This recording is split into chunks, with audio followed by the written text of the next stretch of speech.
விஜய்க்கு சிலை வைக்கப்பட்டிருக்கிறது.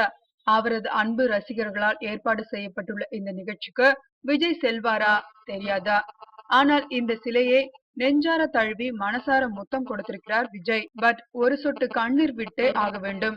இந்த சிலையை செய்த அந்த சிற்பி எங்கிருந்தாலும் மேடைக்கு வராமல் அப்படியே ஓடிவிடவும் என்று தெரிவித்தால் கூட தேவலாம். ரசிகர்களின் அன்பு காரணமாக இந்த சிலை உருவாக்கப்பட்டிருப்பதால் அந்த சிலையை விமர்சனம் செய்வதில் உத்தமம் அல்ல. சிலையின் மதிப்பு சுமார் 1 லட்சமாம். இந்த விஷயத்திற்கு விஜய் எப்படி ஒப்புக்கொண்டார் என்பது பெரிய கேள்வி.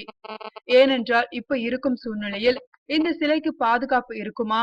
அந்த சிலையை யாராவது விஷமிகள் தொட்டால் அதற்கு புறம் நடக்கிற சட்டம் ஒழுங்கு பிரச்சனை எங்க போய் முடியும்? இதெல்லாம் யார் யாருக்கெல்லாம் சங்கடம் என்று அடுத்தடுத்த சந்தேகங்கள் நடுநிலை ரசிகர்களை கவலை கொள்ள வைத்திருக்கிறது. அஜித் ரசிகர்கள் நாங்களும் சிலை வைப்போம் என்று கிளம்பினால் என்னாவது? வருமுன் காப்பதே மேல் என்பதை உணர்ந்து சம்பந்தப்பட்ட 2 ஹீரோக்களுமே இந்த விஷயத்திற்கு ஒரு முடிவு கட்ட வேண்டும் என்பதுதான் நடுநிலையாளர்களின் எண்ணம்.